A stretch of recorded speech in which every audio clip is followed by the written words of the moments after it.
Oke, halo semuanya, teman-teman dari Creatination Class. Sebelumnya, perkenalin, namaku Farelindra Fizar selaku moderator pada malam hari ini. Pertama-tama, terima kasih buat teman-teman yang udah nyempatin hadir dan punya semangat yang tinggi, khususnya dalam mengikuti webinar Business Case Competition How to Think, Analyze, and Winner. Nah, mungkin teman-teman di sini ada yang nanya, apa sih Kak Creatination Class itu? Nah, setelah ini bakal kalian dengerin sambutan dari Kak Zaki selaku founder dari Creatination Class pada tahun 2025. Kepada Kak Zaki dipersilahkan.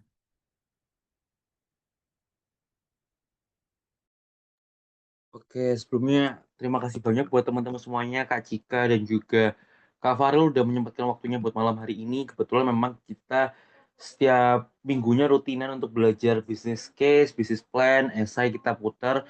Harapannya supaya kita bisa banyak belajar, saling bertukar ilmu, juga buat narasumber yang berkenan untuk berbagian ilmunya jadi alma jariah, lalu juga buat teman-teman jadi mempersiapkan diri untuk di level jenjang berikutnya buat teman-teman yang sekarang lagi di sekolah menengah atas, mempersiapkan diri untuk sekolah untuk di tingkat perguruan tinggi, maupun juga dengan teman-teman yang di perguruan tinggi untuk bisa belajar dan mengakselerasi ilmunya.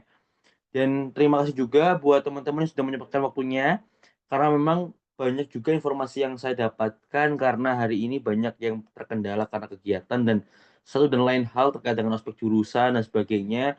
Namun jangan khawatir karena akan ada record yang akan kita buat untuk di-publish di YouTube seperti biasanya yang memang kita lihat ternyata respon dari teman-teman ketika dilempar ke YouTube ternyata lumayan banyak yang aktif di sana. Terima kasih banyak juga buat teman-teman yang sudah menyempatkan waktunya pada malam hari ini. Sekian dari apa yang dapat saya sampaikan. Terima kasih. Wassalamualaikum warahmatullahi wabarakatuh. Saya kembalikan ke Farel. Oke, baik. Terima kasih Kak Zaki atas sambutan yang sangat luar biasa sekali. Tentunya di sini teman-teman pasti sangat nggak sabar ya. Gimana sih kita dan apa aja tadi yang udah disebutin Kak Zaki terkait dengan ternyata di sini kita akan mewadahi teman-teman khususnya dalam belajar dan juga akan tumbuh bersama dengan Creatination Class. Oleh karena itu, pada saat ini kita juga akan kedatangan oleh narasumber yang keren sekali. Mungkin di sini saya akan sebutkan terkait dengan prestasi dan juga CV dari Kak Cika, di mana beliau adalah Consulting Project Leader 180 DC UB dan memenangkan paper dan juara 3 runner-up Billions UB Business Case Competition pada tahun 2024 dan di mana beliau juga mengikuti berbagai macam organisasi dan juga kompetisi-kompetisi lainnya di ajang nasional ataupun juga di internasional. Pastinya kalian jangan sia-siakan ya teman-teman buat bertanya dan aktif pada kelas pada malam hari ini. Mungkin selanjutnya akan lanjut saya berikan kepada Kak Cika untuk mulai masuk ke pembahasan materi pada malam hari ini. Kepada Kak Cika, dipersilahkan. Oke, thank you Kak Farel. Oke, sebelumnya aku mau ngucapin makasih karena ya thank you for having me here. Aku senang bisa sharing bareng teman-teman semuanya. Ini mungkin ada yang SMA, ada yang mungkin kuliah ya, dan mungkin ada yang umurnya di atas aku nih. Kayak mungkin ada yang cutting aku juga nih. Nah, jadi sebelumnya aku kenalan ulang deh, karena tadi udah di-mention juga sama Kak Farel. Jadi kenalin nama aku Cika Sena Humaira, you can call me Cika. Aku manajemen student di Universitas Brawijaya angkatan 2024, sekarang running semester 3. Currently serving as consulting project leader di 180 DC juga dan juga beberapa organisasi lainnya, tapi sebagian udah debis sih. Jadi ini kayak current experience aku paling sekarang tuh di PetSeeker sama Studexios gitu. Oke, oke mungkin kali ini aku pengen sharing seputar kayak business case one on one ya. Jadi introduction to business case gitu. Karena sebelumnya aku sebenarnya pengalamannya nggak cuma di business case, tapi juga di business plan. Tapi mungkin di pertemuan kali ini aku pengen fokusnya ke scope business case gitu. How to think, analyze, and win. Nah, disclaimer, aku di sini sebelum bisa menang di international maupun di national level, itu aku sering gagal di beberapa business case. Dan tapi it's part of the process gitu. Aku yakin itulah bagian dari proses gitu. Jadi dalam sebuah kompetisi pasti kita nggak langsung menang gitu. Dan di sini aku pengen sharing kayak dari apa yang udah aku dapetin sebelum aku bisa jadi champion, dari apa yang kompetisi-kompetisi yang sebelumnya aku belum belum dapat kesempatan buat menang gitu. Oke, so let's get move to the first slide. Oke, boleh next Kak. Nah, oke. Di mentoring session kali ini aku mau bahas 3 landscape. Yang pertama, overview dari business case competition itu apa, and why you should join business case competition. And then the second one, aku mau bahas terkait dengan how to solve the case melalui framework problem solving yang ada. Dan juga yang terakhir, how to make the pitch deck gitu. Oke, next.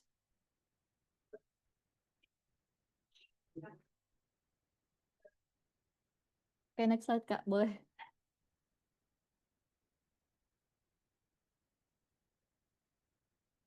Oke, so what is business case competition? Is it only for business student?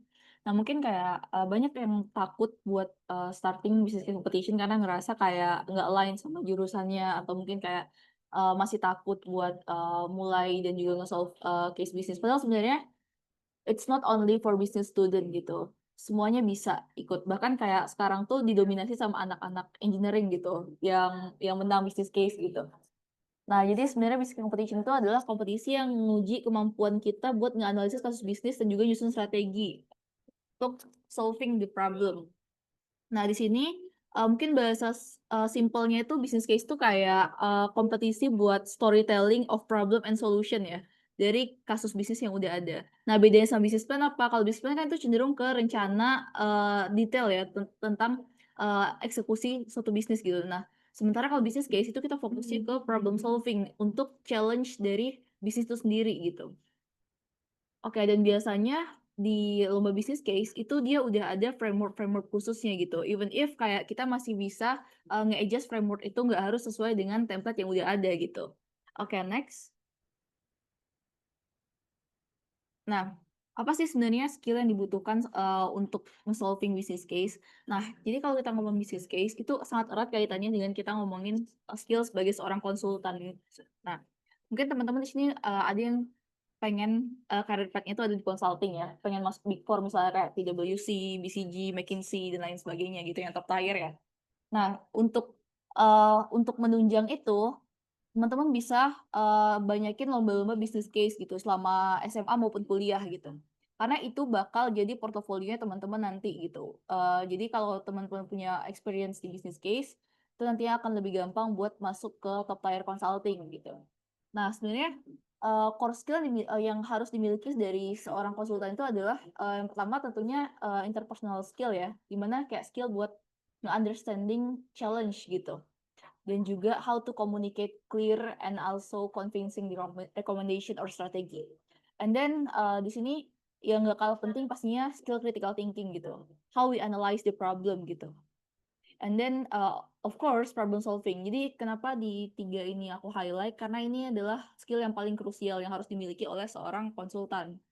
Nah, selain dari ini, kita juga bisa gaining experience dari teamwork karena nanti di lomba business case itu kita nggak sendiri, nggak ada jarang banget lomba yang secara individual karena pastinya nanti kita bakal ada satu tim tuh sekitar 3 sampai 4 orang gitu dan di situ skill teamworknya bakal dilatih dan juga skill creativity. Nah, kenapa? Karena dalam pembuatan proposal dan juga dalam pembuatan pitch deck itu kita dibutuhkan yang namanya skill kreativitas gitu. Karena juri itu nggak cuman menilai apa konten dari proposal ataupun pitch deck kita, tapi juga desainnya gitu. Kita juga harus punya skill buat ngedesain secara eye catching gitu, supaya nantinya jurinya nggak bosan buat baca proposal ataupun pitch deck-nya. Oke, nah terus outputnya apa? Outputnya dari lomba business case adalah kita jadi fast learner. Nah, terus juga tentunya lebih adaptif ya, karena nantinya skill ini bakal dipakai buat kita nge-solve case yang ada di real life gitu, nggak cuma di competition doang gitu. Oke, next, boleh Kak? Oke, next, apa sih anatomi dari business case competition ini? Nah, jadi overall structure dari BCC ini yang pertama adalah how we define the problem gitu. how we understand the root cause atau akar permasalahan dari suatu bisnis. Nah, kemudian how to make sure you are addressing the core problem instead of the symptom gitu. Kita understanding inti dari masalahnya gitu, bukan cuman gejalanya atau symptomsnya doang.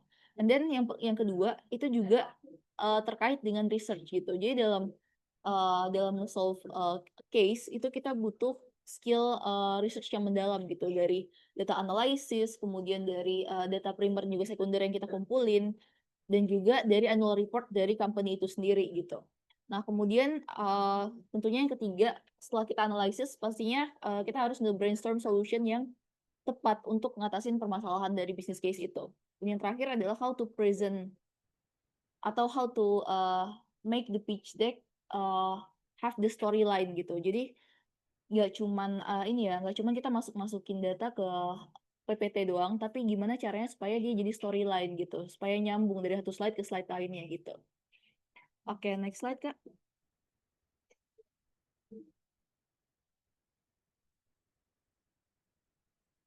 Next slide.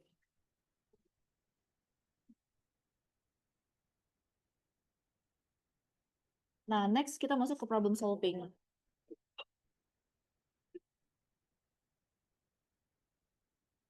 Nah, how to solve a case. Nah, yang pertama itu untuk ada beberapa metode ya untuk problem solving dalam business case ini. Yang pertama itu kita bisa pakai misi isu tree atau mutually exclusive collectively exhaustive yang nanti bakal aku bahas di slide selanjutnya. Terus juga ada HCQA framework, yakni ini ya framework yang ngebahas situasi, komplikasi, dan juga question dan juga answer dari overview business case ini. Dan juga nantinya kita bakal pakai hypothesis driven gitu. Dan tentunya setelah kita nge-analyze case-nya, tentunya kita harus nge-structurein solution ataupun strateginya.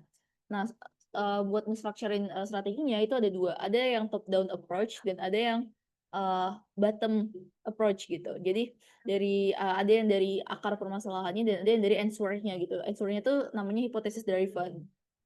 Nah, di sini kita ngebantu tim kita untuk ngestrukturin ide ataupun proses supaya nantinya tuh kita bisa masukin itu ke storyline yang ada di pitch deck gitu. Jadi kayak yang tadinya abstrak, gimana caranya supaya kita bikin itu secara terstruktur dan sistematis gitu.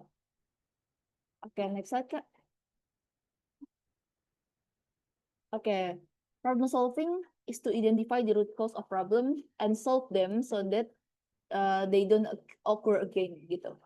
Nah, jadi kalau misalnya dalam sebuah problem solving, kita milih frase kayak find me a problem rather than do you have a problem gitu. Jadi mindset itu harus diubah gitu.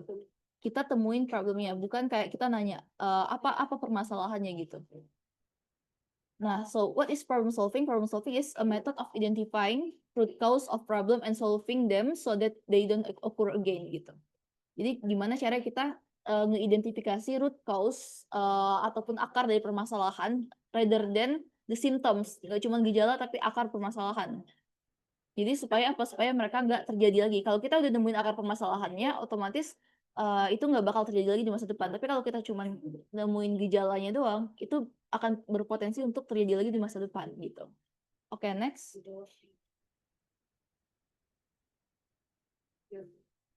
Oke, so to solve the problem, kita bisa pakai yang namanya Band-Aid solution. Band-Aid solution ini maksudnya adalah solusi yang jangka pendek gitu. Nah, solusi jangka pendek itu tuh termasuk dalam pendekatan tradisional. Jadi kalau misalnya contohnya kayak di suatu rumah atapnya bocor gitu dan air hujannya jadi masuk ke rumah gitu.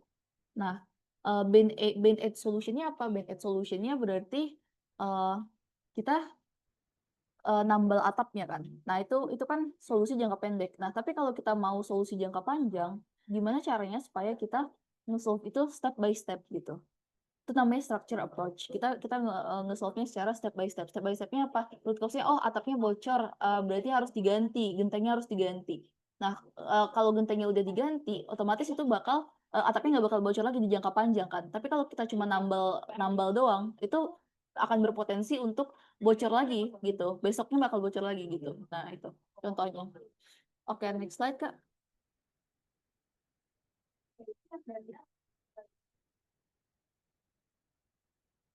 Oke, next hipotesis driven. Nah, bedanya sama yang si Band 8 solution tadi ya, hipotesis driven itu adalah kita nge-confirm atau ngekonfirmasi satu case ini dengan jawaban terlebih dahulu gitu. Jadi starting with the answer gitu. Nah, setelah kita dapat jawabannya, baru kita validasi. Validasinya lewat apa? Validasinya lewat data. Jadi intinya hipotesis driven-nya adalah kita nyari answer-nya dulu, kita starting from the answer dulu, baru dari jawaban itu kita validasi. Validasinya dari data-data yang udah kita kumpulin, mau itu dari survei, dari gathering data lewat annual report, atau mungkin dari interview dan lain sebagainya gitu. Nah, ini ya structure-nya gimana. So we analyze the problem and then we collecting the data and also kita cari frameworknya yang mana yang applicable. Nah, ingat dalam memilih framework itu kita nggak bisa masukin sembarangan. Kita harus pilih framework yang cocok sama case-nya gitu. And then baru kita validasi hipotesisnya. Nah, setelah kita setelah dapat validasi dari hipotesis itu, baru kita bisa nge-conclusion. Kita baru dapat kesimpulannya gitu. Oke, next slide, Kak.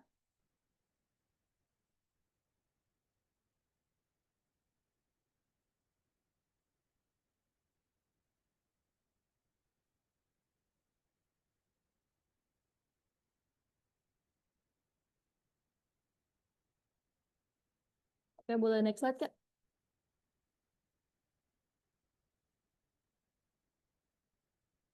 Ada kendala Udah ya? muncul. Nomor 1 apa nomor 3? 34 atau? Oke.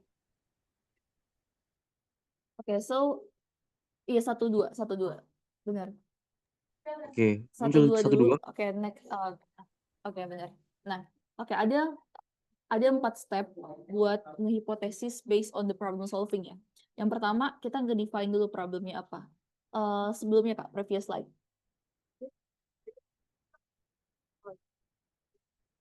Oke. Oke, sometimes people jump into the solving the problem without taking the time to fully understand. Jadi, pertama kali, kalau dari aku sendiri, itu aku ngebaca case-nya berkali-kali gitu. Pahamin dulu apa sih sebenarnya root cause dari case itu gitu. Jadi kita nggak bisa kayak dalam bisnis case competition kita nggak bisa scam atau baca cepet gitu. Harus dibaca ulang-ulang gitu supaya kita benar-benar understand sebenarnya yang dia mau apa. Karena kalau dari awal kita udah salah dalam artikan atau salah dalam understanding the case. Sorry, slide selanjutnya Kak. Kalau kita udah salah di awal, maka otomatis solutionnya nanti bakal salah juga gitu. Dan itu fatal yang terjadi dalam business case.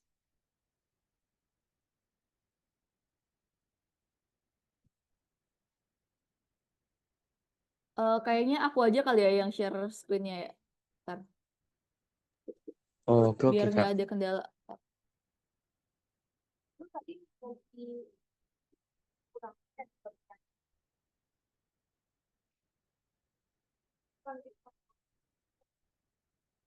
Oke, udah kelihatan ya?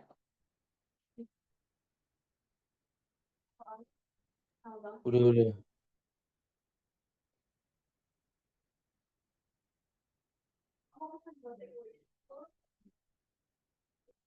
Nah, oke, next. Oke, nah define the problem. Ini udah kelihatan kan ya? Aman ya screen-nya? Aman, tinggal di full screen aja Kak.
Oke teman-teman, sambil menunggu Kak Cika kembali karena ada kendala jaringan, mungkin bisa juga diinformasikan ke teman-teman lainnya buat segera bergabung karena bakal banyak banget ilmu yang diberikan pada malam hari ini.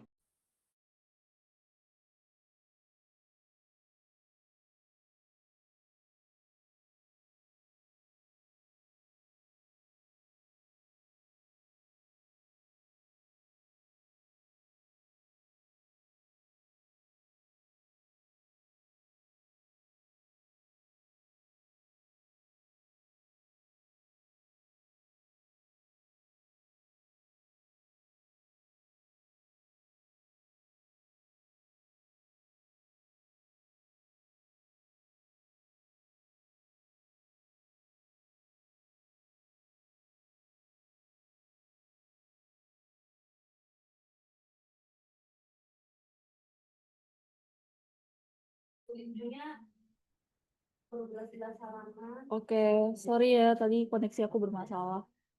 Ini wifi-nya agak lemot. Oke, ini udah aman ya suara aku? Aman Kak. Oke, nah aku lanjut aja. Tadi kita udah sampai ke define the problem. So, ya untuk define the problem, you can use a framework like HTKA. Kayak yang udah aku bilang tadi, HTKA ini situation, complication, question, and answer. Mulai dengan situasi current situation dari company itu sendiri. Jadi situasinya sekarang itu apa, track recordnya gimana, terus milestone dari company-nya itu gimana, terus baru setelah itu complication. Complicationnya adalah problem apa sih yang sebenarnya yang sedang terjadi di company itu, dan apa sih sebenarnya yang pengen mereka harapin dari kita buat di solve gitu. Nah baru terakhir adalah question dan juga answer. Nah questionnya uh, pertanyaan yang nantinya tuh akan menjadi landasan kita untuk nge-structurein solution ataupun recommendation dari pitch deck kita nantinya. Nah, baru di answer-nya, di bagian A, answers-nya, itu baru isinya adalah solution yang kita propose gitu. Nah, terus baru yang kedua, setelah kita defining the problem, develop the initial hypothesis. Nah, ingat, a good hypothesis doesn't have to be true. It just have to make sense. Jadi nggak harus benar, jadi nggak ada hipotesis yang benar-benar 100% benar, tapi yang penting dia make sense gitu. Dan make sure hipotesisnya itu harus spesifik, terus dapat dites dengan data, dan juga solusinya tuh pastiin kalau dia visible gitu. Jadi jangan nge-propose solution yang nggak mungkin buat nggak mungkin buat dilakuin sama si company itu sendiri gitu. Dan di sini kita bisa pakai decision tree gitu atau pohon keputusan ya. Nah, misalnya kita bikin di level satunya itu sebagai hipotesis awal, kemudian di level 2-nya sebagai asumsi ataupun logika yang nge-support hipotesis itu. Baru di level 3-nya baru terkait dengan factual point ya atau poin-poin yang mendukung gitu. Bisa bisa dari track record company-company lain gitu yang jadi kompetitornya atau lain sebagainya yang mungkin kayak solusinya itu udah pernah berhasil diterapin sama company lain. Nah, terus kita coba buat jadiin itu landasan buat solusi yang kita solve di case yang ini gitu. Oke, next slide, Kak.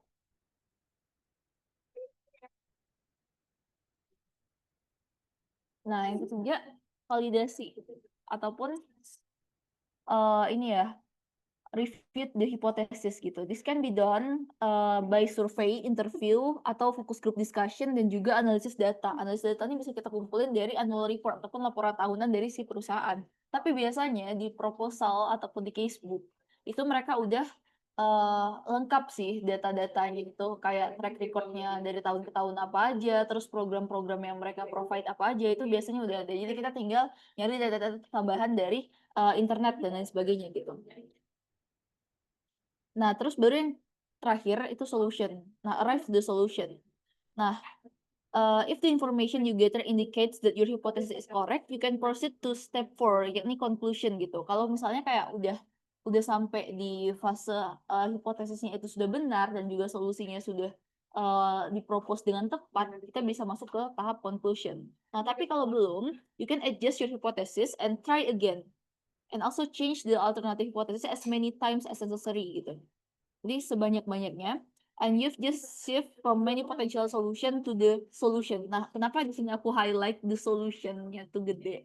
Karena nanti mungkin aku setelah itu bakal ngeliatin pitch deck aku gimana. Mana sih sebenarnya solusi itu nggak cuma satu gitu. Jadi kayak make sure kalau misalnya kayak solusi kita tuh bisa mutually eksklusif gitu. Nggak kayak tadi ya yang aku bilang mutually eksklusif, collectively exhaustive. Nggak cuman kayak nge-solve satu problem doang, tapi gimana caranya solusi kita itu bisa nge-cover semua permasalahan yang ada di bisnis case itu sendiri gitu. Oke, next slide Kak.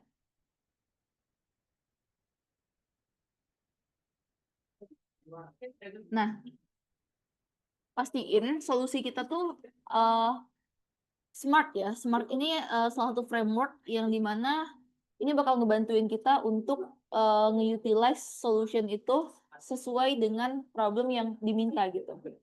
Pastiin dia spesifik, detail, dan juga ya measurable ya, dapat diukur gitu. Jadi progresnya tuh bisa diukur dan juga actionable gitu. Actionable ini visible gitu. Jadi pastiin kalau solusi kita tuh bisa di take action sama si company-nya dan juga harus relevan sama misalnya kalau sekarang itu solusi yang sebenarnya sekarang itu relevan adalah dengan menggunakan AI misalnya atau mau pakai ini ya data analis dan lain sebagainya gitu yang dimana itu relevan sama zaman sekarang gitu jadi kayak udah nggak bisa lagi pakai traditional approach dan juga time bound pastiin kalau kita punya target kita punya timeline gitu. Misalnya kayak dalam 5 tahun ke depan target kita adalah nge-increase 10% revenue dari company itu. Nah itu contohnya contoh kecilnya. Oke, next slide Kak. Nah, pastiin kalau solusi yang kita create itu mutually eksklusif dan collectively exhaustive. Ya misi ya namanya misi. Nah, jadi dalam setelah kita dapat basic problemnya, uh, kita akarin lagi jadi isu dan terus dari isu itu kita diversifikasiin lagi jadi sub issue gitu. Nah, sub issue A, B, C. Oke, next slide Kak. Ini ada contohnya. Nah, ini contohnya problem statement. Nah, contohnya gini. Anggap problem statementnya adalah how do we increase youth working by 10% in 2 months gitu. Gimana cara kita untuk naikin pekerja muda ya dalam dengan 10% ya, dengan persentase 10% dalam 2 bulan. Nah, 2 bulan doang nih time bound-nya. Nah, isunya terbagi dua nih. Nah, demand sama supply. Nah, demand-nya area lack of job opportunities. Jadi adanya ini ya kesenjangan dalam kesempatan kerja gitu. Itu di permasalahan di demand-nya. Nah, di supply-nya itu adanya youth lack of quality gitu. Adanya kesenjangan kualitas pada tenaga kerja muda gitu, pada pekerja muda. Anggaplah fresh graduate dan lain sebagainya. Nah, dari si issues demand ini itu kita diversifikasiin lagi jadi 2 problem. Nah, apa sih yang menyebabkan adanya lack of job opportunities? Nah, yang pertama mungkin karena formal job opportunities gitu. There is no formal job available in the area. Terus abis itu formal job not recruiting gitu. Kalaupun ada, dia tuh nggak ngerekrut. Jadi kalau misalnya job formal itu ada, tapi dia nggak ada open recruitment gitu. Terus yang ketiga, no information on formal job. Itu mungkin informasi masih minim. Nah ini contohnya. Nah terus yang kedua, dari segi informal job misalnya, there is no informal job available in the area. Atau mungkin sangat sedikit ya di informal yang ada di area itu. Terus yang kedua, mungkin informal job not recruiting. Kalaupun ada, dia nggak lagi open recruitment. Dan yang ketiga, no information on informal job. Ini sama kayak yang tadi ya. Nah, dari segi supply-nya apa? Dari segi supply-nya, yang pertama mungkin ini kan tadi kan kita bahas soal kualitas dari tenaga kerja muda itu sendiri. Nah, apa aja sih sebenarnya yang menyebabkan adanya youth lack of quality? Yang pertama mungkin lack of skill gitu. Adanya kesenjangan skill antara ini ya masyarakat kota dan masyarakat desa gitu. Masyarakat kota tuh mereka mungkin kayak udah sekolahnya tuh pendidikannya jauh lebih bagus. Terus habis itu mereka dapat pelatihan, mentoring dan lain sebagainya. Sementara kalau masyarakat di daerah 3T dan daerah tertinggal itu mereka nggak dapetin akses yang sama gitu. Nah, terus juga ada lack of qualification, terus juga ada lack of experience gitu. Nah, sekarang kan kayak misalnya syarat kerja harus experience minimum kayak 1 years working or internship gitu in a company gitu, dan sebagainya. Nah, terus mungkin dari lack of motivation gitu dan juga lack of confidence. Nah, ini contoh dari sub issue 3 yang ada di business case. Oke, next slide, Kak. Nah, ini mungkin contoh kecilnya aja yang tadi yang analogi atap bocor. Nah, ini most organization have a tendency to jump to a temporary solution. Jadi kayak most of organization itu mereka justru malah jamnya itu ke temporary solution, bukan permanent solution gitu. Jadi solusi yang sementara. Padahal kan sebenarnya yang kita cari adalah root cause-nya gitu. Bukan solusi sementara atau band-aid-nya ya. Band-aid itu kan solusi sementara ya. Kita mau nyari yang permanent solution yang dia itu bisa long term. Nah, kalau temporary solution-nya apa? Temporary solution-nya itu tadi kita tambal nih. Ini kan anggap ini rumahnya yang bocor ya, bukan atapnya. Nah, kalau ini rumahnya yang bocor, terus temporary solution-nya kita tambal nih pakai kain. Nah, terus padahal sebenarnya yang harus diganti itu adalah ininya kayunya gitu. Jadi we have to fix the roof gitu. Bukan cuma ditambal doang. Nah, itu root cause-nya. Jadi kita cari akar permasalahan itu apa. Nah, contohnya kayak gini aja deh. Kalau contoh lainnya kayak si A itu lagi demam gitu. Nah, tapi kita malah ngasih dia ini anggaplah bye-bye fever gitu. Oke, mungkin panasnya turun, tapi abis itu dia masih tetap demam kan. Nah, coba kalau misalnya kita cari root cause-nya. Root cause-nya apa? Alasan dia demam apa? Misalnya kayak, oh dia minum es terus. Atau mungkin kayak, oh dia kecapean nih. Nah, kalau kita udah dapetin root cause-nya, otomatis nantinya dia nggak bakal demam lagi gitu. Jadi dia nggak cuma sembuh sementara, tapi nantinya di masa depan dia bakal hidup sehat gitu. Dia nggak bakal ngeforsir diri dia sendiri, terus dia juga nahan-nahan buat nggak minum es banyak gitu dan lain sebagainya. Itu contohnya. Kayak pokoknya kita ngefix the permanent solution, bukan cuma temporary solution. Kita cari root cause-nya. Sama kayak bisnis case gitu juga. Oke, next slide, Kak.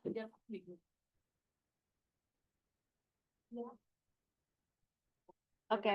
Nah, ada beberapa framework di business case competition. Yang pertama itu ada SWOT analysis. SWOT analysis itu adalah kita nge-analyze berdasarkan kelebihan dari company itu apa-apa aja yang dimana ini nantinya kelebihan ini nanti jadi unique selling proposition-nya dia dibandingkan dengan kompetitornya.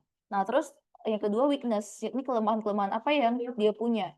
Yang dimana nantinya itu nanti bakal kita jadiin sebagai landasan untuk kita nge-propose solution gitu dari weakness yang dia punya. Baru yang ketiga opportunities. Nah, opportunities ini salah satu dari faktor eksternal ya. Jadi contohnya kayak government policy atau kebijakan pemerintah, terus habis itu keadaan pasar dan lain sebagainya yang dimana ini nantinya akan nge-increase competitiveness dari company itu sendiri. Nah, baru yang terakhir threat, ancaman. Kita juga perlu tahu nih ancaman ataupun kompetitor dari lingkungan eksternal. Yang dimana itu nantinya akan nge-influence si organization ataupun company di market tentunya. Oke, next slide, Kak.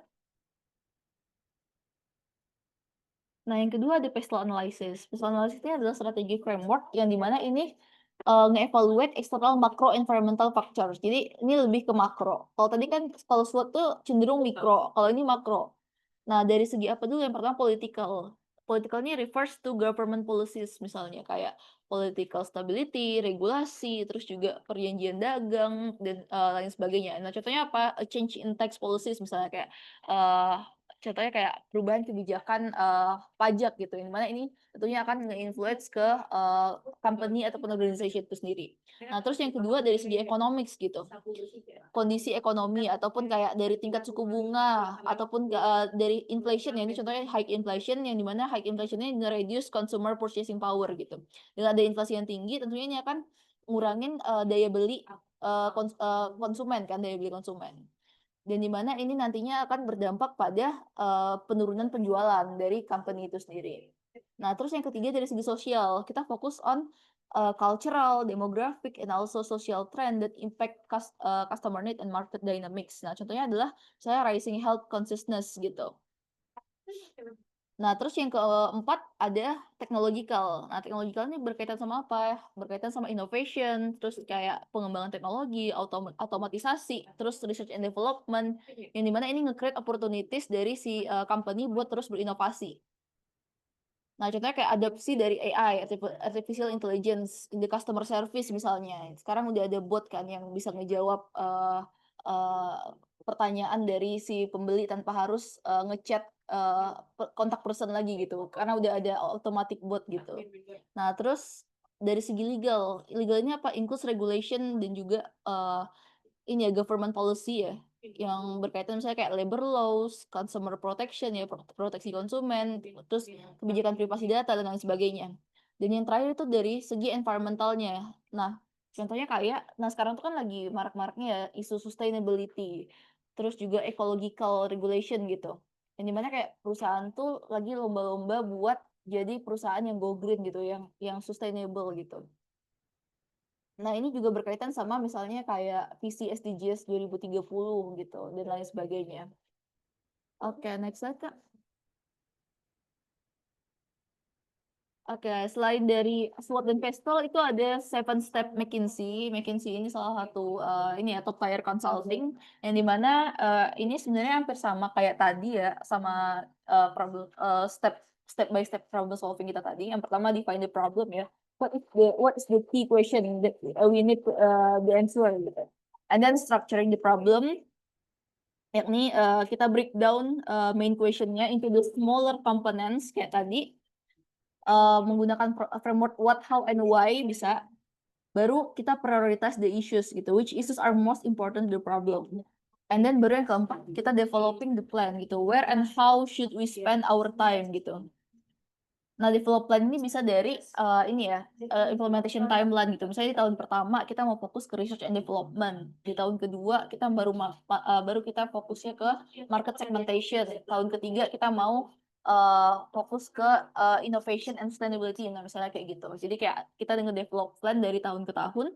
Baru yang kelima, conducting analysis. What are we trying to prove or disapprove? Nah, baru yang keenam itu kita synthesis finding. Nah, dimana kayak apa implikasi yang kita punya gitu. Jadi yang ini tuh di McKinsey itu ada pyramid principle yang biasa dipakai itu dari data driven. Dari data driven baru kita masuk ke supporting argumen-argumen yang ngedukung data kita, baru masuk ke solution and recommendation. Jadi step by step-nya kita sama kayak tadi ya, analyze the problem, kumpulin data, supporting argumen by assumption, dan hypothesis driven, baru setelah itu kita nge-propose solution. And then last but not least, kita nge-develop recommendation. What should we do and how will we do it gitu. Step by step-nya yang gimana. Oke, next slide, Kak. Nah, ini materi terakhir, yakni terkait dengan gimana sih cara bikin pitch deck yang terstruktur, terorganisir, dan juga punya storyline yang bagus gitu. Oke, next slide. Nah, jadi sebenarnya di pitch deck itu udah ada template-nya. Nah, template itu dalam artian kayak misalnya di 1 sampai 2 slide itu kita fokus ke overview executive summary. Nah, executive summary ini apa?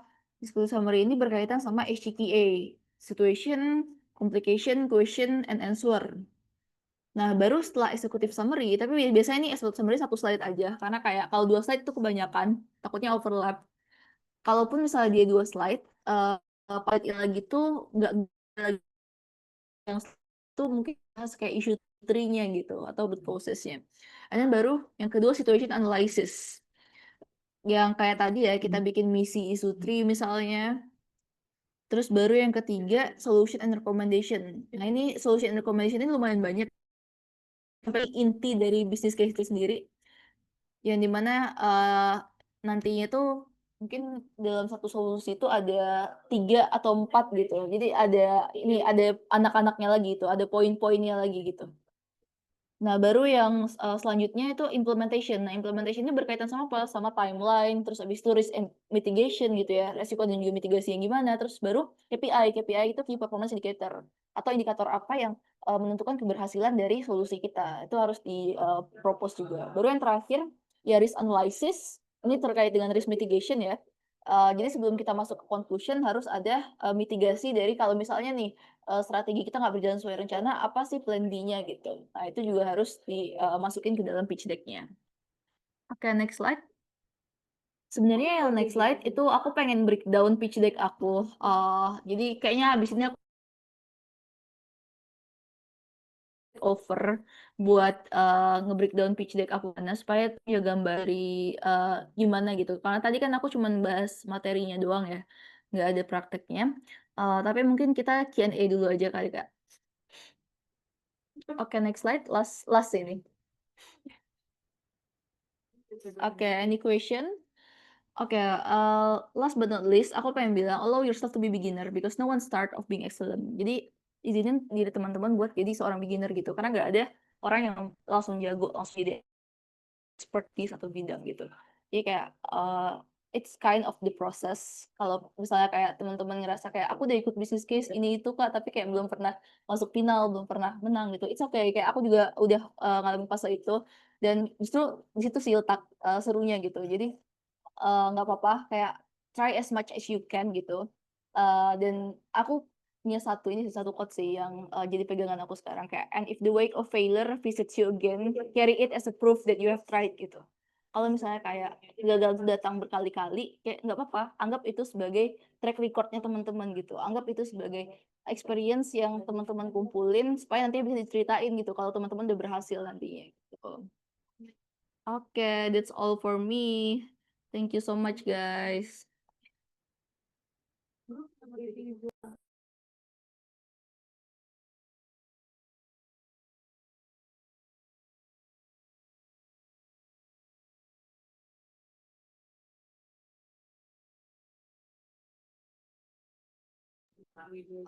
Ini ada question masuk dari aku, tapi direct message. Mungkin bisa aku bacain kali ya, Kak Farel. Boleh Kak. Oke, ini dari Aulia Bella. Halo Kak, ini aku baru pertama kali terjun ke BCC. Aku masih bingung untuk menyusul solusi. Kira-kira ada metode yang bisa digunakan. Oke. Em, Kayak mungkin abis ini kamu boleh cerita ya, kamu lagi ikut business case competition di bidang apa? Karena jujur kayak ada beberapa case yang dia tuh beda-beda solusinya. Kayak ada yang misalnya HR consulting, jadi dia case-nya itu berkaitan sama misalnya sumber daya ini ya adanya eh, kesalahan dalam manajemen sumber daya manusianya gitu. Misalnya kayak adanya ini sistem yang belum terstruktur dari HR-nya atau gimana. Nah, terus kalau dia misalnya kayak marketing case itu biasanya kayak uh, lower ini ya, lower selling gitu, kayak penjualannya turun dan dia tuh mau nge-increase revenue lewat penjualan dan lain sebagainya. Jadi kayak mungkin kamu harus spesifikin dulu case yang kamu ikutin itu lagi di bidang apa. Atau mungkin kayak aku pernah dapat juga case di bidang agroteknologi itu dari Pupuk Kalimantan Timur waktu itu salah satu perusahaan pupuk terbesar di Indonesia ya yang base di Kalimantan.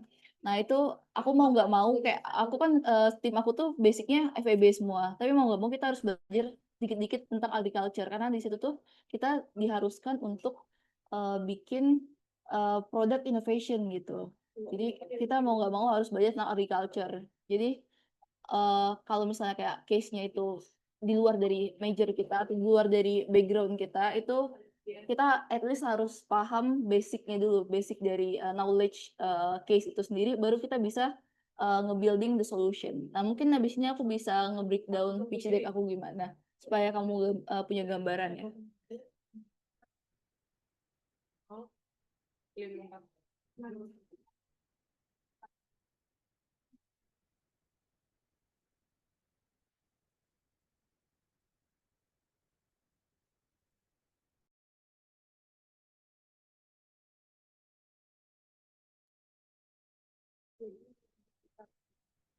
Oke, mungkin sambil nunggu aku bisa ini kali ya Kak, share pitch deck aku kali ya. Boleh Kak Cika. Oke, wait ya. Hmm. Tapi aku minta tolong, ini jangan di screenshot atau di record karena ya it's confidential and ya nggak bisa di share. Tapi aku mau nge-breakdown aja gitu. Slide by slide-nya itu gimana supaya teman-teman punya gambaran aja kalau ikut business case. Noted Kak, nanti aku filter di YouTube. Oke.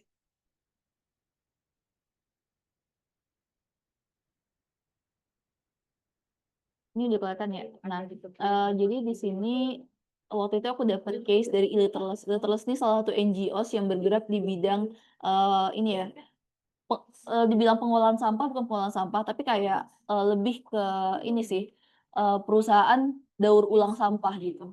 Nah, ini NGOs ya, NGOs di Malang. Dia lumayan besar foundernya itu dari universitas terbuka, dan sekarang itu followersnya itu 5 ribuan. Nah, dia juga kerjasama sama Waste for Change. Kalau teman-teman tahu, Waste for Change ini salah satu NGOs juga yang bergerak di bidang daur ulang sampah gitu. Nah, waktu itu aku fokusnya adalah gimana caranya kita create sustainable solution for illiterates ini untuk nge-empower Gen Z juga milenial di dual business model gitu. Jadi kita fokusnya nggak cuma di B2C doang, tapi B2B juga gitu, business to business dan business to customer. Nah, ini gambarannya. Jadi pertama kita bikin executive summary dulu. Jadi Illuterless ini apa sih sebenarnya? Ini NGOs yang base-nya di Malang dan juga ada di bawah Yayasan Insan Lestari Indonesia, YILI ya, yang dimana dia nge-promote sustainable development through circular economy principle. Nah, dia punya tagline sendiri namanya pilah sampah itu mudah. Nah, ini dia udah punya 30 partnership, terus juga punya 12 point of MobiRS ya. MobiRS nih ini tempat sampah smartnya dari si Illuterless. Baru dia juga udah ini ya, nge-utilize 80.000 beneficiaries people or business gitu. Nah, ini untuk situasi, terus komplikasi ini kan despite of their success, pasti mereka juga punya problem. Nah, problemnya itu kita breakdown satu-satu gitu dari komplikasi. Di antaranya ada lack of public awareness, terus juga adanya threaten of financial and operational sustainability, dan lain sebagainya. Nah, baru dari complication ini kita bisa bikin questionnya apa gitu. How can Illuterless increase the monthly utilization service by 50%? Kita mau ningkatin ini ya, utilisasi pick up PML ini nama programnya si Illuterless ini. Jadi gimana caranya kita ningkatin service si PML ini 50% through Horeca. Horeca ini nama strategi kita dalam waktu 3 tahun, dan juga sambil ngerekrut at least 100 new active youth volunteers. Kita mau sambil ngerekrut 100 volunteer baru gitu. Khususnya anak-anak muda di Kota Malang gitu. Untuk nge-support operations-nya. Dan juga kita mau maintaining retention rate of 70% for the volunteers gitu. Nah, jadi position-nya harus benar-benar spesifik dan juga punya time bound gitu. Targetnya berapa? Kayak gini 3 tahun gitu. Nah, harus punya kuantitatifnya berapa gitu. Kita mau berapa persen gitu maintaining retention-nya dan lain sebagainya. Baru answer-nya adalah kita nge-propose solution namanya Illuterless Eco Revolution gitu. Illuterless Eco Revolution terbagi lagi 3 nih. Nah, 3 solusi ini yang nanti kita breakdown jadi solusi utama kita. Nah, terus di sini aku juga masukin track record-nya. Jadi ada 3 program utama si Illuterless ini, ada PML, Pick Up My Litter, terus juga ada mini onboarding. MobiRS ini tong sampahnya mereka. Jadi ini tong sampah pinter yang bisa ngeselektif sampah organik dan juga sampah non organik. Baru terus juga mereka punya recycling inisiatif dan kerjasama sama Rumah Kanca. Rumah Kanca ini salah satu kafe di Malang. Dan ini kita juga nge-highlight ini ya, Gen Z juga milenial dari segi ini market development-nya, diversifikasinya, terus market penetration-nya juga dari product development-nya. Nah, setelah itu baru kita masuk ke behavioral dari si Gen Z juga milenial ini dari analisis Tam Samsom. Nah, ini ya, analisis Tam Samsomnya. Nah, setelah itu baru kita masukin ke pestle analysis. Kenapa aku masukin pestle? Karena ini kan berkaitan sama environmental ya. Nah, jadi makanya kita masukin pestle framework di sini, dan juga kompetitor analysis. Siapa aja sih sebenarnya Illuterless nih kompetitornya? Nah, kalau di Malang tuh ada 2, ada Buang di Sini sama Ecometrics. Nah, ini kompetitor dari si Illuterless. Nah, terus apa yang membedakan Illuterless dari kompetitornya gitu? Apa sih yang menjadi strength kita gitu, kekuatannya si Illuterless gitu? Nah, baru setelah itu, masuk ke SWOT analysis. Kalau di sini aku pakai TOWS, karena TOWS itu lebih lebih spesifik dan komprehensif daripada SWOT. Nah, setelah itu ini ya, baru masuk ke root causes-nya. Nah, baru masuk ke solution. Nah, solution ini overview dari Illuterless Eco Revolution tadi. Yang pertama itu di solusi Illuterless Eco Forward Initiative, terus baru Eco Youth Strategy, dan juga Illuterless Eco Move Services gitu. Nah, baru setelah itu, aku breakdown lagi nih solusinya. Jadi Eco Forward Initiative tuh apa aja, what, who, why, and how-nya tuh aku breakdown lagi satu-satu. Baru setelah itu Eco Youth Strategi, ini sama, kita breakdown lagi apa solusinya, terus kayak kenapa ini penting, dan gimana sih cara implementasi dari strategi ini gitu. Nah, di 3 ini aku breakdown lagi solusinya ya, solusinya nih di breakdown satu-satu gimana. Nah, baru setelah itu feasibility timeline and financial projection. Ini kita masukin implementation timeline-nya. Jadi aku kan targetnya tadi 3 tahun ya. Nah, dalam 3 tahun itu aku mau ngapain aja. Nah, ada planning, execution, dan juga monitoring evaluation. Nah, di 2025 awal itu aku fokus ke planning. Nah, planning ini terkait dengan preparation ya, preparation program menuju strateginya, baru di 2026 ya, dan 2027 baru aku ke execution dan juga monitoring evaluation gitu. Nah, setelah itu baru kita masuk ke risk analysis and mitigation. Jadi kita analisis resiko dan juga mitigasi dari ini ya, challenge yang udah kita solve tadi. Kalau misalnya nih, anggap challenge-nya raising marketing campaign implementation cost. Nah, mitigation-nya apa? Mitigation-nya adalah kita pakai local resources aja gitu. Supaya apa? Supaya cost-nya itu tetap rendah gitu. Kita nggak nge-hosting lebih banyak uang gitu untuk marketing campaign-nya. Terus misalnya dari segi disruption in inventory management. Nah, kita mitigasinya dengan establish clear limit for waste collection. Nah, baru misalnya dari fluctuating operational cost, misalnya dari segi biaya operasional ya. Nah, yang fluktuatif, nah itu kita bisa dari ini ya, rather than kita committing to large scale operation, jadi kita fokusnya ke ini aja, available funding aja. Jadi funding yang tersedia sekarang apa, dan kita utilize itu semaksimal mungkin gitu, supaya nggak ngeluarin banyak cost. Nah, baru masuk ke conclusion. Conclusion ini lebih ke ini sih, kayak jadi kan ada 3 strategi ya. Nah, 3 strategi ini KPI-nya apa? Dari misalnya terus eco forward, nah tadi. Nah, output-nya adalah dengan kita mencapai 150 lebih kafe join Illuterless by the end of Q4 2025 gitu. Jadi akhir tahun 2025 kita udah berkolaborasi sama 150 kafe. Kita juga udah misalnya kita udah partnering sama 75% Horeca, hotel, restoran, dan juga kafe. Horecanya hotel, restoran, kafe ya. Regularly using the PML service. PML ini nama service dari si Illuterless itu. Dan lain sebagainya. Dan ntar potensial revenue-nya baru kayak di sini ya. Potensial revenue-nya itu kita mau mencapai 1 M dengan payback period 2,9 tahun, yang hampir 3 tahun ya tadi, dengan positive NPV in amount 139 juta sekian gitu. Nah, baru kita masuk ke appendix-nya. Appendix-nya itu berkaitan sama financial projection. Ini proyeksi keuangannya, cash flow, dan juga cash inflow-nya. Terus setelah itu implementation timeline, tadi kita breakdown lagi nih. Kalau tadi kan di sini kan cuman poin-poinnya aja nih, planning, execution, and monetary evaluation. Nah, ini kita breakdown lagi jadi jatuhnya kayak Gantt chart strategi gitu. Jadi stage 1, stage 2, stage 3-nya mau ngapain aja di tahun pertama misalnya. Baru strategi keduanya itu mau ngapain aja, strategi ketiganya mau ngapain aja. Nah, itu. Dan jangan lupa di sini masukin ke key takeaways-nya apa gitu. Jadi poin-poin pentingnya. Karena biasanya juri itu nggak bakal nge-highlight sampai segitunya. Dia bakal baca ke key takeaways-nya apa gitu, conclusion-nya apa. Oke, that's all.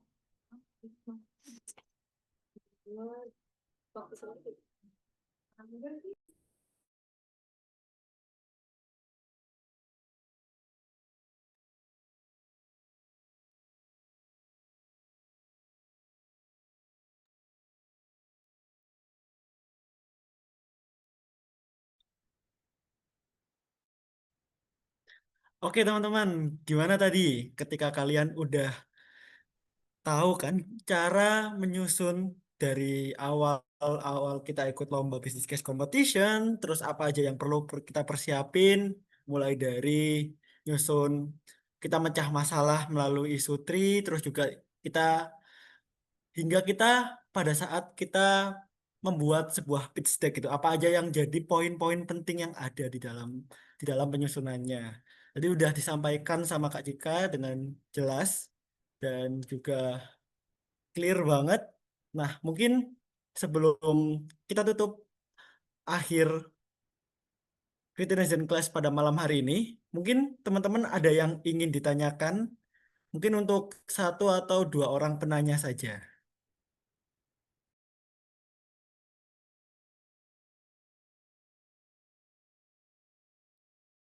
Oke.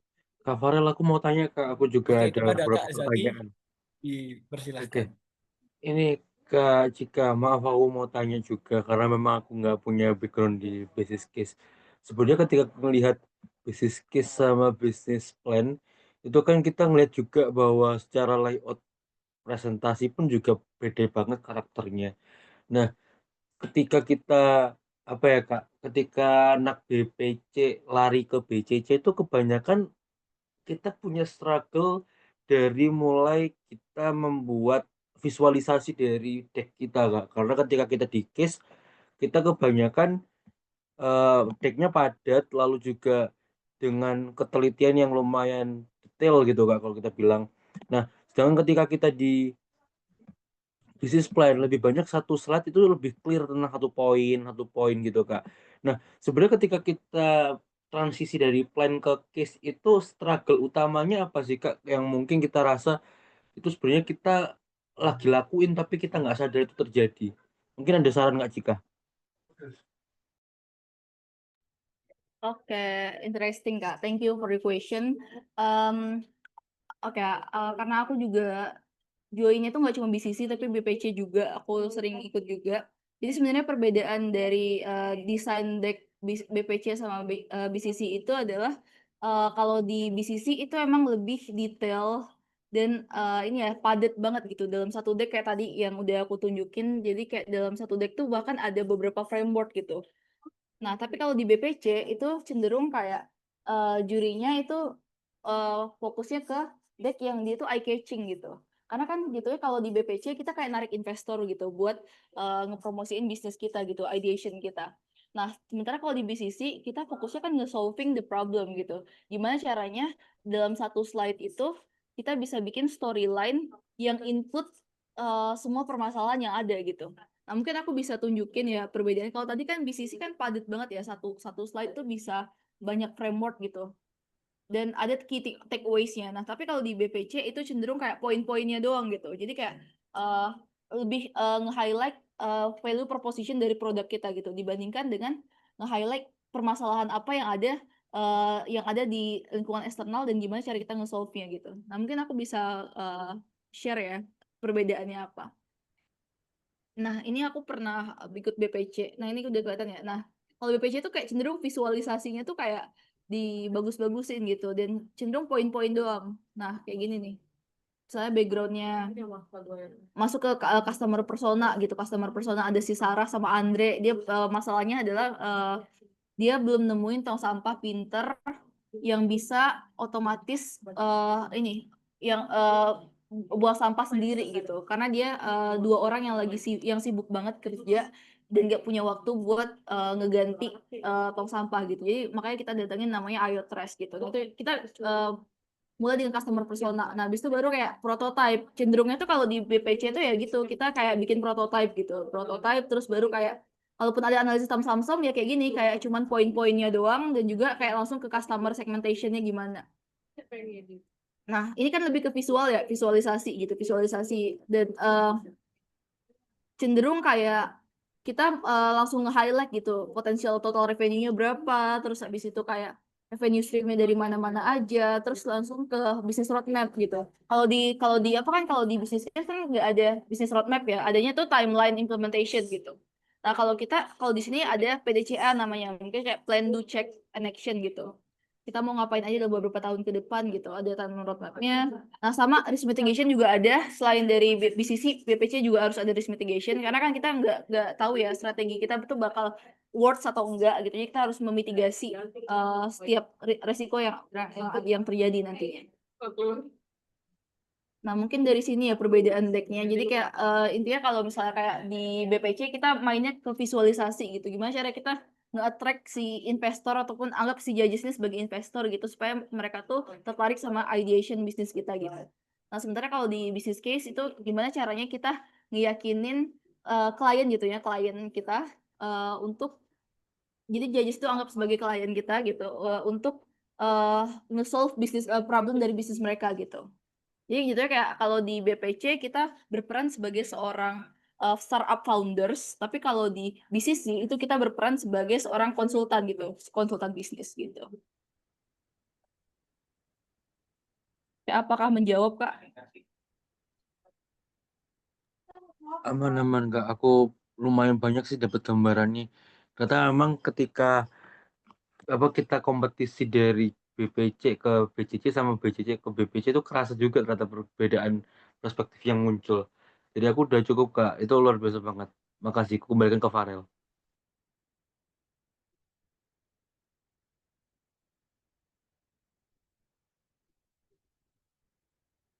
Oke, terima kasih Kak Zaki untuk pertanyaannya dan juga jawaban dari Kak Cika. Mungkin ada satu lagi teman-teman terakhir yang ingin bertanya.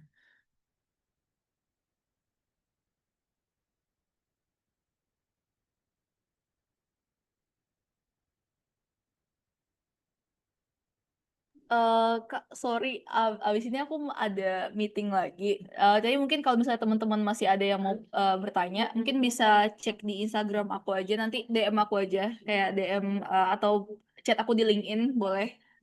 Ini aku drop aja ya Instagram aku atau LinkedIn aku. eh jadi nanti kalau teman-teman ada question lagi yang kurang jelas, mau nanya personal juga nggak apa-apa ya. Atau mau collaboration dan lain sebagainya, itu bisa chat aku di DM aja. Karena habis ini aku ada meeting lagi. Oke, kayak gitu Kak Cika. Oke teman-teman, wah nggak kerasa ya kita udah di penghujung acara dari Citizen Class pada malam hari ini. Terima kasih banyak buat teman-teman atas antusiasnya di malam hari ini dari awal hingga akhir.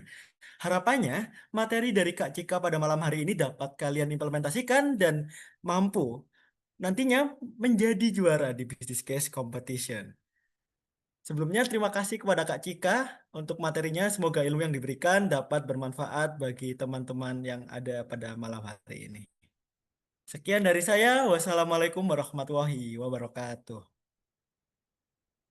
Iya teman-teman untuk Instagram dan juga LinkedIn dari Kak Cika mungkin nanti juga saya share ke grup. Siapa tahu kalian pengen connect dan pengen tanya-tanya kepada Kak Cika. Nah itu bisa langsung tanya aja. Mungkin ini saya kembalikan ke Kak Zaki.